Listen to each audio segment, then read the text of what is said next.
Hello and welcome to the programme where you can help stop crime. If there's anything or anyone you recognise as you watch our reconstructions, please ring. The detectives and the BBC researchers here behind me are waiting for your call, and so too are police throughout the United Kingdom. Thanks to Crimewatch viewers last month, a number of people have been helping police with inquiries. You might remember we showed a photograph of a man wanted for questioning in connection with the murder of Mrs. Bronwyn Nixon, a Lakeland hotelier who was found dead at her home in Ambleside 5 weeks ago. As a direct result, within 2 hours of the programme, a man was detained by police in London and later charged with murder. Earlier today, he appeared before a court in Windermere and was remanded in custody. We also showed you the photo of a man wanted in Nottinghamshire in connection with mortgage fraud. A viewer in Bristol thought he recognised the man, so he called the studio. 10 days ago, as a direct result of that call, a man was charged with 5 offences of fraud and has been detained in custody. Earlier this month, 2 armed robbers began prison sentences as a result of a call to the programme. Back in March, we showed a security video, and a viewer recognised this man who just robbed an East London building society. He has now been jailed for 7 years on 4 separate offences, together with 2 accomplices who were convicted of related crimes. In our first case tonight, police are looking for a random killer, a man who's killed once and might kill again. His victim was a girl of 19, and detectives are appealing to you to watch this reconstruction very carefully to see if you can help. Think back to just before the New Year, Sunday the 29th of December. It's the first Sunday after Christmas. The place? East London.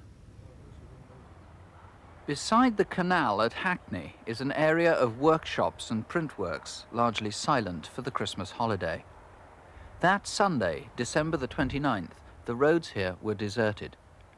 But one printer's, Fairway Graphics, had deadlines to meet, and because of problems with machinery, Paul Tidyman, an assistant printer, had been asked to stay behind to do some overtime.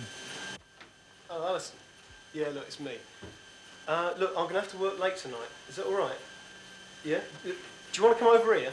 Well, you better tell me how to get there, then. Although Alison had been Paul's girlfriend for 3 years and they'd been engaged for 2, she'd never been to where he works. Cross one road, and you'll see Fairway Graphics on the right-hand side. All right? Now walk through the gate, and I'll be there. What time shall I leave? Well, if you leave between about 5:30 and 6 o'clock, then I'll start looking out for you from around 7. All right, see you later, then. Bye.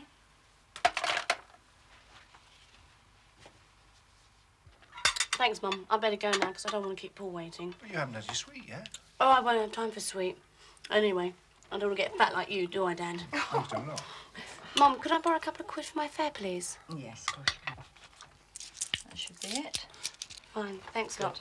All right, I'll be then. off. I'll see you later. Okay. Yeah, bye. Bye. Bye. With only enough money for her one-way fare, her sheepskin coat and Paul's directions, Alison set off.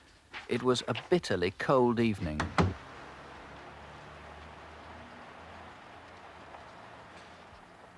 Alison walked 300 yards to the bus stop outside Upminster Bridge tube station. A passerby remembers seeing someone like Alison standing there, waiting, at around 5:45.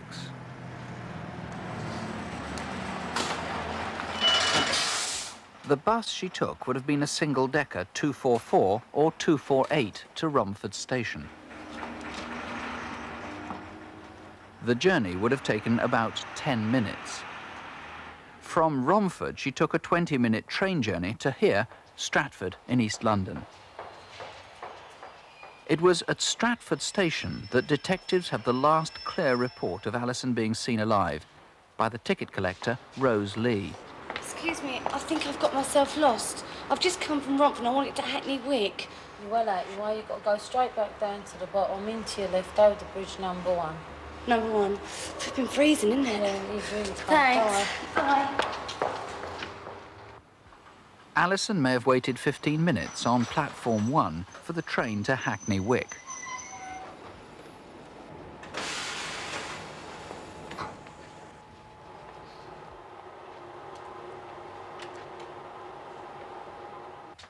This is the North London Link line, just after 7 o'clock, and Alison might have been the only passenger.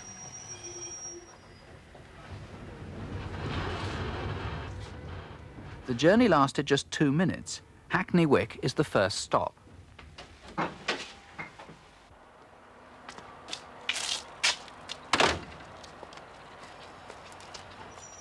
Police believe Alison arrived here at about 7:10.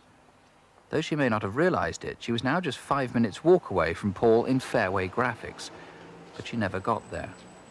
From dozens of possibilities, detectives are now concentrating on 3 main theories about what happened in the hour before she died. Theory 1 is that Alison was followed from the train.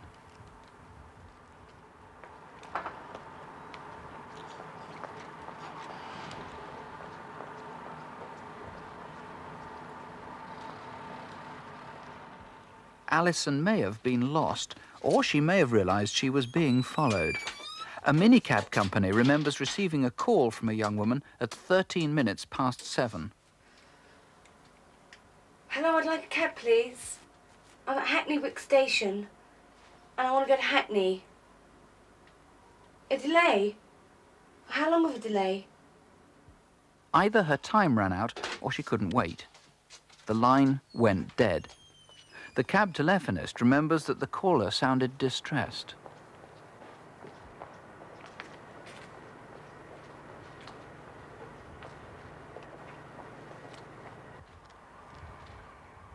Detective's second theory is that after Alison got off at Hackney Wick, she was lost. Having made the call and failed to get a cab, she walked 50 yards to the junction with Berkshire Road. If she'd walked straight on, she'd have got to Fairway Graphics in 2 minutes. Instead, she may have turned right and continued down Wallace Road. It leads to the canal and to a printer's yard where people go looking for discarded proofs of girly magazines. It could have been she met her killer here.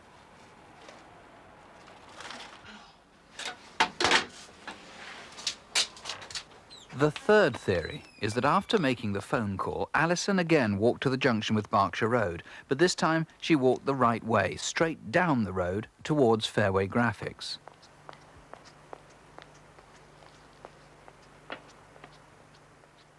When she got there, she would have seen the sign saying Atlas Works, which she knew was another name for Fairway Graphics. But instead of going to the main doors, maybe she turned down to the side. It leads to the canal.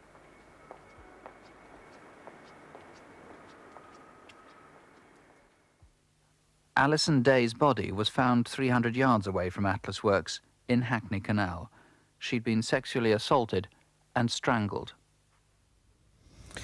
Leading the hunt for her killer is Superintendent Eric Brown. Perhaps we should stress straight away, those are 3 prominent theories. They're just best guesses, but there are other possibilities. Yes, there are.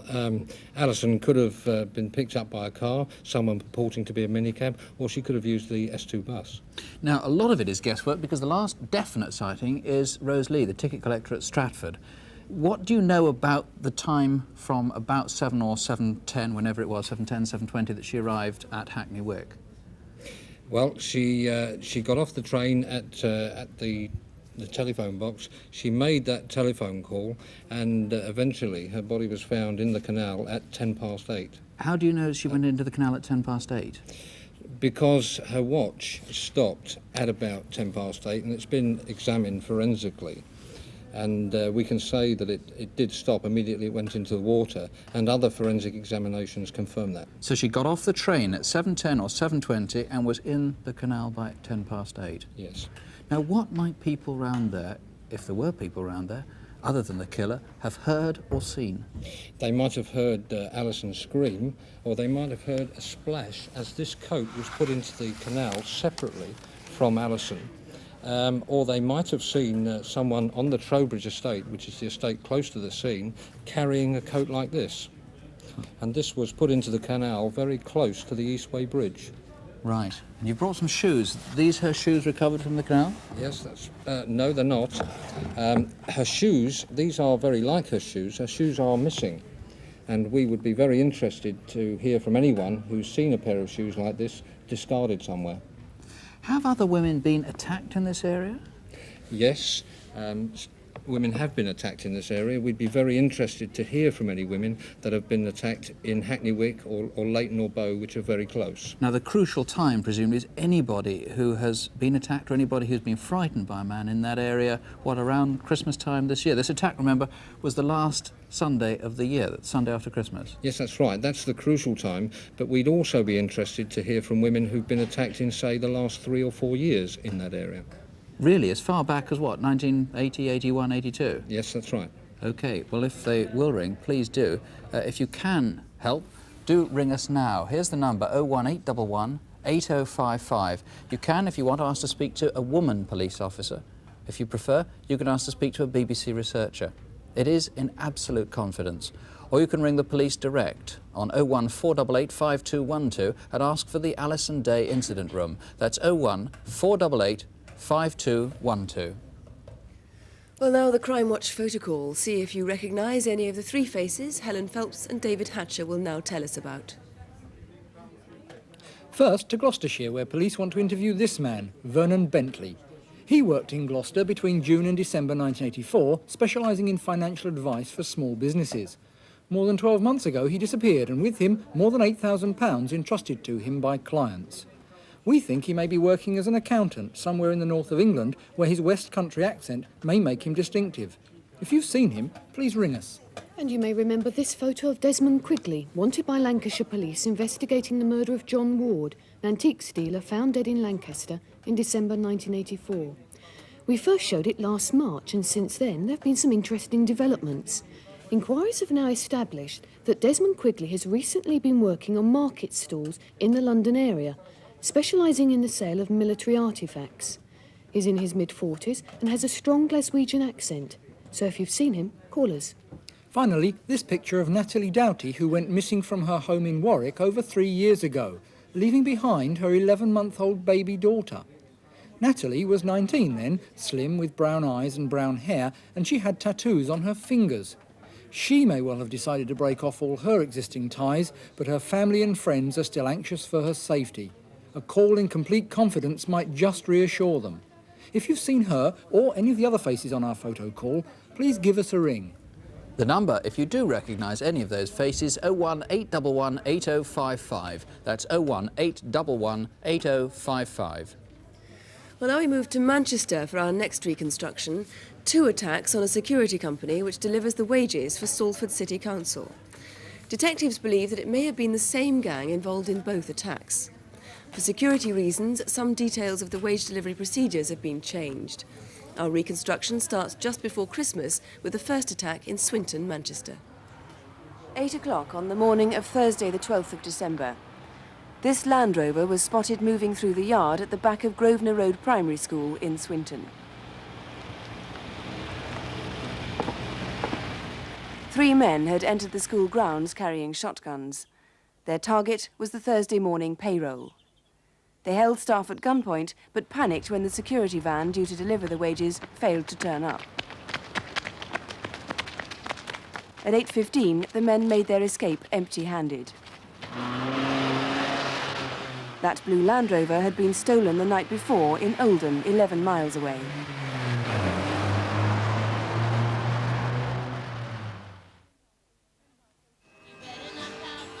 Ten past 8 in the morning on the following Thursday, December the 19th.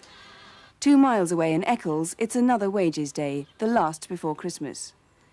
Mrs. Entwistle, cleaner at the youth centre, was getting the place ready for the Christmas party. There were few people about to witness what followed.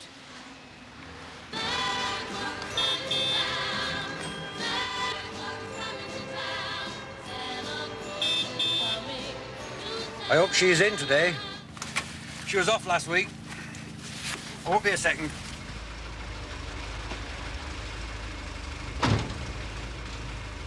Where were you last week? Oh, I were off poorly.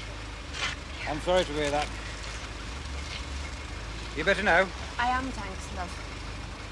Well, I wish you Merry Christmas then. Oh! Right!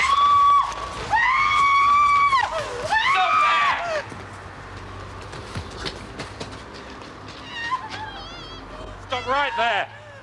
Come here.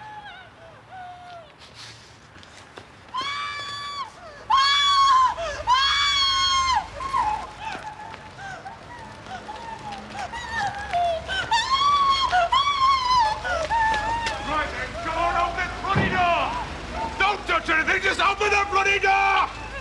Shut up, you stupid bitch! Right, you, in the back!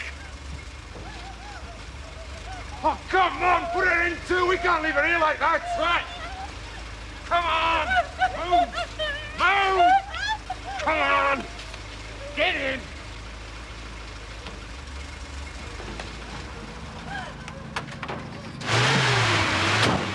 Go, go, go! With their hostages in the back of the security van, the raiders drove off up Gladstone Road, followed by an accomplice driving this yellow van.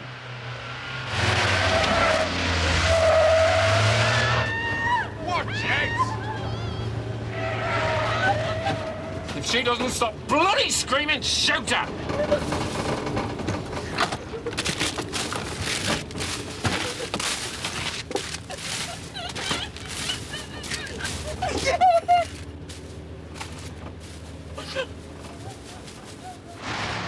Driving through rush hour traffic, they crossed the M602 at Albert Street. The two vans seemed to be heading towards Monton. But they must have known the area because less than a mile outside Eccles, they turned off down a small service road towards some secluded garages. Right, this is it. Bloody George here yet.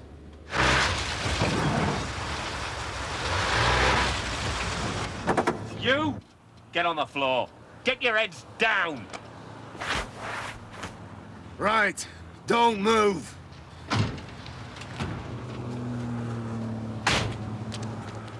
They abandoned the vans and ran back towards Monton Road.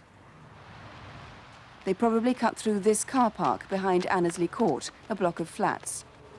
A stone's throw from the M602. And they got away with £100,000.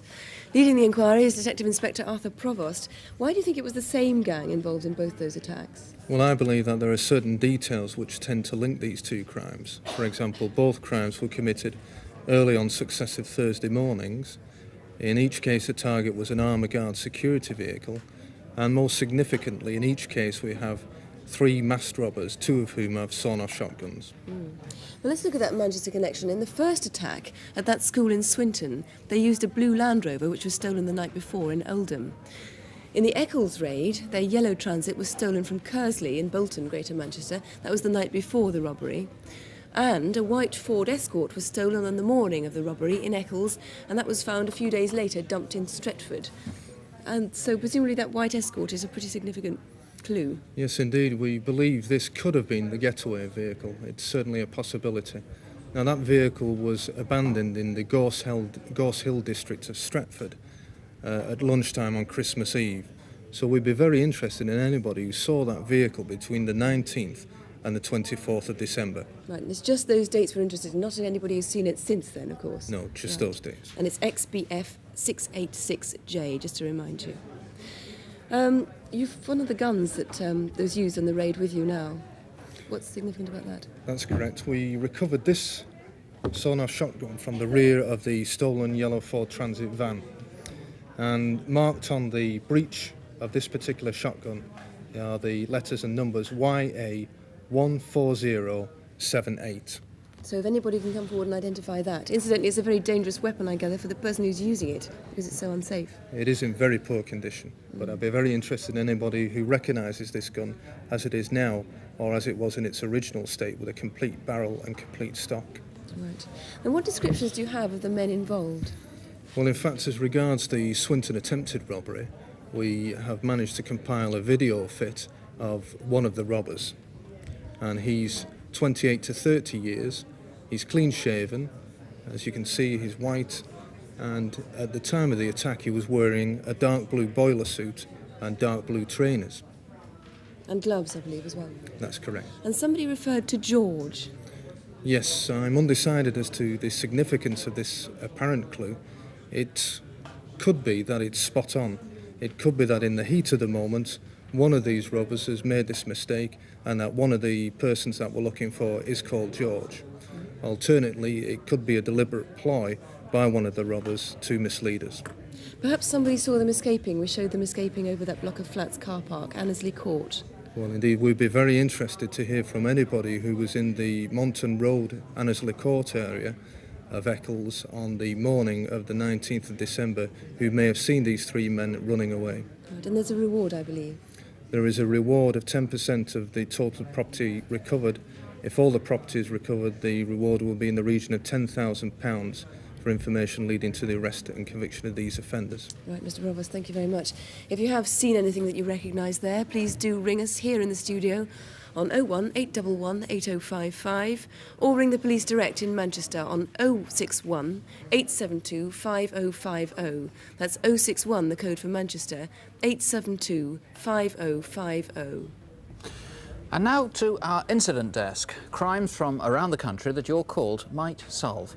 Tonight, police need your help to catch a robber who struck in Belfast city centre, a bogus doctor who's been conning Midlands people for over 4 years, a man who raped a Sussex schoolgirl, and a gang who robbed a post office van of almost £100,000.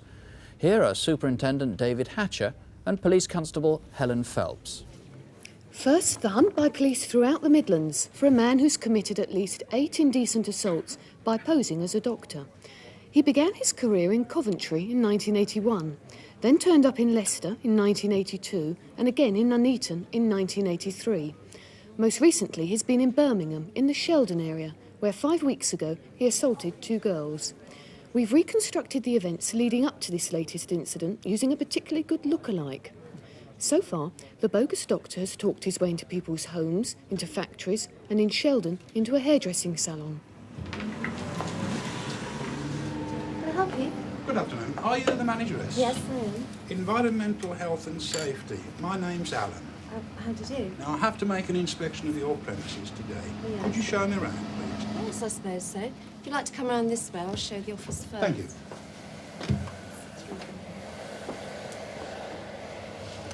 And this is the kitchen through here. Yes, well, that all looks nice and clean. Now, do you have any YTS trainees employed here? Yes, I've 2 girls here at the moment. I see. And have they had a talk from health and safety before? Not that I know of, no. I shall have to have a word with them on health and safety at work. Perhaps I could see them one at a time in here. OK, then. Susie, gentleman here from Health and Safety. I'd like a little chat to you. If you'd like to go next door, I'll take care of your lady for you. All right? She and another girl were both indecently assaulted by the bogus doctor. He's quite striking at over 6 feet tall, but his white beard may be a false one. If you know who he is, or think that he may have visited you, then please call us. And a word of caution, doctors and health officials don't usually call or make inspections without a prior arrangement. So if you're in any doubt at all, don't let them in. Next, we need your help with a crime committed in one of Belfast's busiest streets. Late in the afternoon of Thursday the 2nd of January, 4 men were involved in a robbery at the National Provincial Building Society on the corner of Berry Street and Royal Avenue. It was just before 5 when they made off with £2,000 stuffed in a white bag. This is a photo of one of them caught in the act. He's 20 to 30 years old, 5 foot 7 inches tall, with a slim build, swarthy complexion and several days' growth of beard. If you think you know him, please give us a ring. For 7 weeks now, police in Sussex have been hunting a man who raped a 14-year-old girl. On Thursday the 9th of January, the girl went on a cross-country run from her school in Crawley. At about 10 a.m, as she ran along the A23 towards Cheels roundabout, a copper-coloured Vauxhall Chevette Estate pulled up in front of her. The driver asked the girl for directions to Horsham. He claimed to be disabled and insisted she showed him the route on a map. At that stage, she was dragged into the car, driven 2 miles along towards Pease Pottage to a quiet country lane where she was raped. We've got a good description of the man. He was between 35 and 40 years old, about 5 foot 10 inches tall, well built, with fair hair. The girl remembers he didn't sound like a local, and despite that disabled sticker on the car's rear window, he wasn't disabled. Perhaps the most important clue was the driver's map. It had pencil markings around Dorking with the name Audrey written on it. If you've any idea who the girl's attacker is, or if the name Audrey means anything at all, please ring us in complete confidence. Finally to Bournemouth on the south coast and a visit from 3 men who weren't in town for the sea air. Their target was a £90,000 pension delivery, and our reconstruction of their attack was filmed by Crimewatch South. At 9:35 on the morning of Thursday the 23rd of January, the pension money was delivered to the Charminster Post Office. Right, follow that car. Move it! As the convoy tried to pull away, it was blocked in by a bus. Come on, get this stuff out of the way.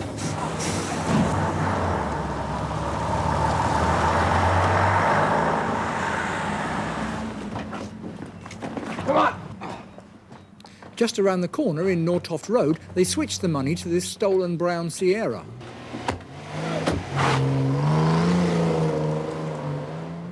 A passing motorist who saw the robbery gave chase, but was soon warned off.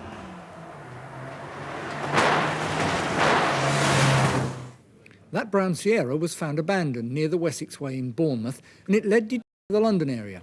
Its real registration number is A353MRO, which was changed sometime after November the 28th when it was stolen from Sydenham in Kent.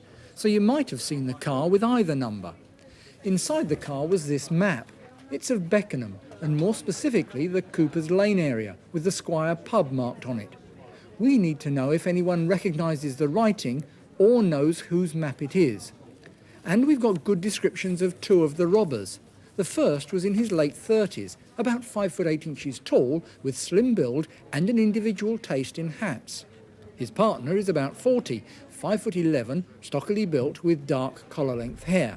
He was wearing an old grey anorak. If you recognise them, or anything else on our incident desk, ring us now.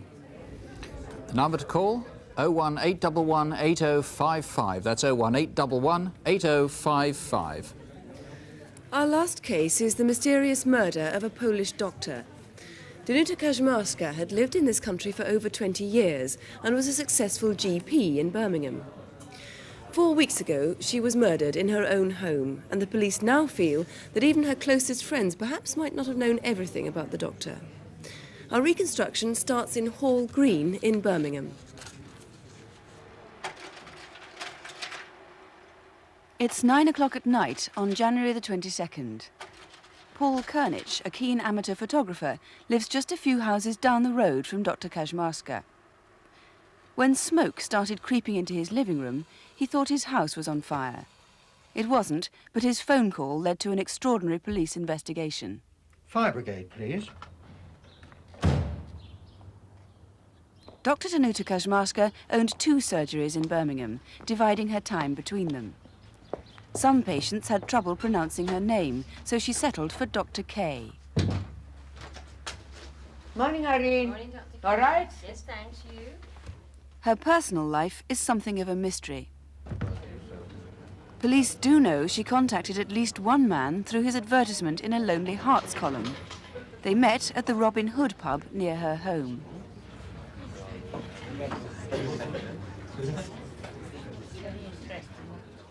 Dear Box 9199, I am a university graduate in a full-time profession within your specified age group. Interested in people, travel, reading, eating, and drinking, but not in sport. A smoker, solvent, without any ties, bored and fed up at times. If you wish, you may contact me by ringing the following number and asking for Kate. You live on your own, then? Yes. I used to live with a friend for some years, but there was a terrible accident. He died in a fire. Well, that sounds awful, Kate. I may call you Kate. Well, I have to tell you, that's not my real name. I put Kate to answer your advertisement, but my name is Danuta. I hope you don't mind. Not at all. Here's to the real lady, Danuta. And to you. This man has already provided detectives with invaluable information. And perhaps Danuta met other men through magazine or newspaper advertisements. If you met her under the name Kate or any other name, you too might help the police to piece together her story. And now, Madame, we must part. Oh. An old Polish custom, I believe. Very good. Very good. Good night. Good night. No. No. Anyway, I'm off to London at the weekend, so I'll phone you when I get back. January the 21st, the night before her death, and a relaxed phone call to a Polish friend. Do widzenia, pa. Police have now established that she'd applied to join a computer dating agency under another name, Diane Ansell, but she never posted that form. The following day, Wednesday, January the 22nd, Danuta went to her local supermarket on the Stratford Road, 4 minutes' walk from her home. Oh, hello, Sandra. How are you? I'm fine, thanks, Dr. Kay. How are you? I'm fine. And the family, how are they, the children? Yes, they're all right. Oh, it's cold, isn't it? Freezing. What's all this food in your bag? Oh, I have a friend coming to dinner this evening, a patient and a friend, really. And I thought something interesting would be the thing to do. I got all these vegetables and so forth. I hope they like this kind of thing. If you have a bottle of wine, they won't notice what they're eating. No, that's true. Oh, I'm in a hurry. I must go, Sandra. Have a nice evening. Thank you. I will. But that dinner was never to be. Did Dr. Kay meet anyone else on her way home to Coniston Close? Someone could have gone back to the house with her. We do know she phoned her surgery at 1:30 to check if she was needed that afternoon. Hello? It's me, Irene. Are there any messages for me? Oh, good, good. I am just busy chopping up some lovely vegetables for dinner tonight. No, I enjoy doing it. All right, then. I'll see you tomorrow, then. Bye, bye.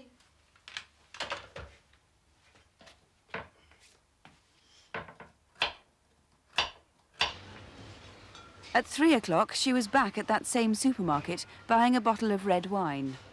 The cashier, Helen Mills, has a good reason to remember her visit. Any cigarettes? No, thank you. 2.25, please. Here we are. Thank you. Oh, the other lady, she's not in today. She is. She's helping out on a different department at the moment. Geez. Is she still suffering with her cough? She is, I'm afraid, yes. Well, I've got her these tablets. Tell her to take one every 4 hours. That should sort her out. Oh, thank you very much. That's No kind of trouble. you. No trouble at all. Goodbye. Bye-bye. At 3:30, a neighbour saw Danuta returning to her house. She was alone then, but her murderer must have been nearby, and was almost certainly someone she knew, who was perhaps already in the house.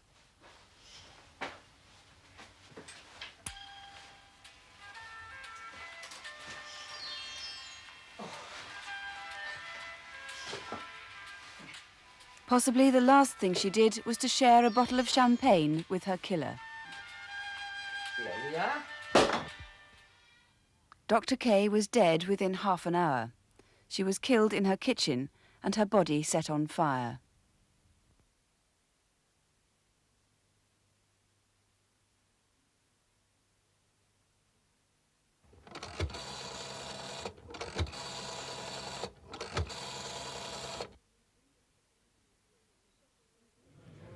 Well, it's such a shocking murder. Detective Superintendent David Speake, you believe it must have been someone she knew, although not the lady who was due for dinner with her that night. It definitely wasn't her. But why do you think it was someone she must have known? Well, there was no sign of any forced entry to the house, and obviously the person who was allowed into the house was welcomed by the doctor. And in fact, when he left, he double-locked the mortise lock and took away a key identical to this. In fact, we haven't found that key. So it seems that he might have known the house quite well if he knew how to lock the house and what keys to use and so on. Yes, there are indications because of the findings of a file and things like that. That in fact, shortly before her death, she was drinking champagne, which is Sainsbury's pink champagne, which may well have been bought by her murderer, but it's more likely it was bought by a friend or indeed a patient and given to her perhaps for Christmas. Anyone that bought such a bottle for Dr. Kay or knows of anyone that bought a bottle for her would like them to contact us. And indeed, we believe the murderer took this empty bottle away. And if anyone's found an empty bottle of Sainsbury's champagne abandoned, we'd like them to get in touch. He also took with him the murder weapon, didn't he, which was an axe, you believe? Yes, as shown there, it's only about 9 inches in length and quite an unusual axe. We've tried to find one identical and can't do it. It belonged to her, didn't it? It belonged to her, and she had it in her kitchen for some time, and again, that's gone, and obviously the murderer has thrown that away somewhere. So, whoever killed her took the keys, the empty bottle of champagne and the axe with him. He must have been quite conspicuous. One would think so, but what we haven't had is anyone getting in touch of seeing anyone walking from Coniston Close onto the Stratford Road or in Hall Green on that day, and anyone that saw any person walking from that area would like them to contact us. Well, perhaps they will tonight. You feel she could have met other men, perhaps through Lonely Hearts columns or Lonely Hearts organisations, like the man we saw in that reconstruction who's helped you a lot. That, incidentally, was an actor, not the actual man, but you want other people like that to come forward. Yes, she was an outgoing lady. She met a number of men. Anyone that saw her 6 months prior to her death, perhaps in a club, a pub, a restaurant or a hotel with someone, we urgently need them to contact us. So anyone who might have seen her with somebody is very important. She's a very memorable lady. Yes, indeed. Right. Well, let's hope somebody does come forward. Thank you very much indeed. And the number to ring, if you can help at all, is 01811 8055. Or if you prefer, you can call Birmingham Police Direct. They're on two numbers, 021 772 1065 or 021 772 1033. Just repeat that. That's 021, the code for Birmingham, 772, either 1065 or 1033. Crimewatch can be a rather grim litany of crimes, but before we go, an appeal that could have a happy ending for someone. See if you recognise any of this lot. £14,000 worth of jewellery. It was recovered by police in northeast England, but it might conceivably come from anywhere in the United Kingdom. At the diamond ring, this one, that alone is worth £5,000. It was made in 1974, maybe to mark a special occasion. Equally striking is this elaborate cluster, 10 sapphires and 21 diamonds. And this we're just coming to here, 18-carat gold bracelet. That has figures engraved on it, 75098VIMAR. Do you recognise that? They may mean something to someone. And there's also this collarette and matching earrings.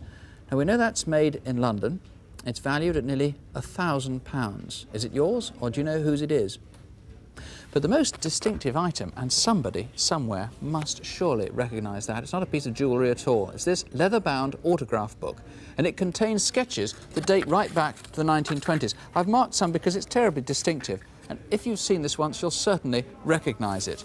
The name on this one, H.H. Rickson, June 1925. Do you recognise that? Or again, if we go closer into it, there are other names, W.W. Wilcox, H. Ollivant. Do you recognise that picture there?